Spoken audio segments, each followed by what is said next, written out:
He values comfort. He likes his food. He runs away from trouble. And although Abraham, his father, had conviction about Isaac marrying within the people of promise, Isaac's conviction in this area seems to have been a bit weaker.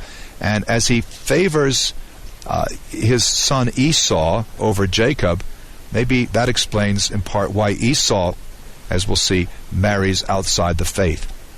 Isaac is surrounded by relational conflict, and yet, finally, at the end, he acknowledges God's sovereign choice in giving and not trying to go back on his blessing in any way. And thus we have the favorable verdict of Hebrews 11:20. Well, we learned some great things about God in this study, and you'll see in the notes that come with this podcast and all podcasts some of the key verses, some ideas for making this into a family devotional or a lesson you can share with your children. But here I would like to use my remaining minutes to talk about what we learn about God. What we see about God in the story of Isaac. Well, one thing, as we saw in the story of Abraham, God takes his time. And he expects us to wait patiently for his blessings, even if that takes 20 years. We're so tempted to look for a shortcut, and we get nervous. It's been all these years, and I'm still in the same situation I was before. I've got to somehow get ahead, or get more money, or find a spouse, or get a better life, or get a better job. And we can do things that just aren't wise. But God is patient, and he expects us to wait patiently for his blessings.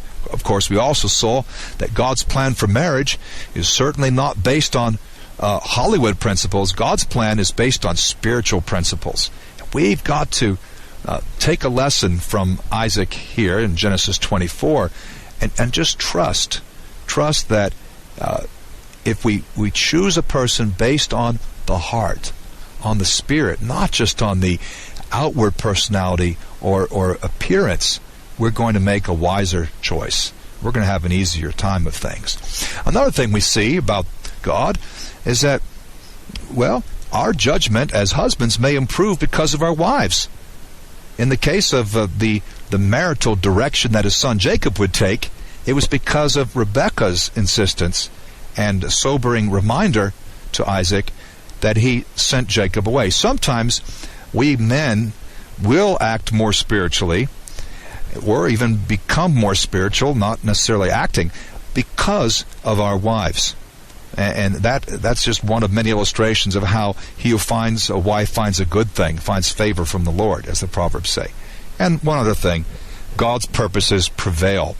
It was as unnecessary for Jacob to trick Esau out of his birthright as it was for him to deceive his father Isaac into giving him his brother's blessing. I mean, Isaac, there's no way Isaac could have thwarted God's plan. I mean, Rebekah would have pressed the point, I'm sure, or maybe Esau would have been delayed during the hunt or injured or killed. Jacob could have protested and secured a delay until a favorable blessing was received. Who knows?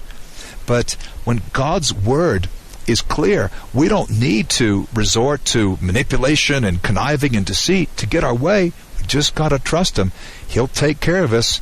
He may not give us everything we want and may not give it to us when we want, but he is God and he is good.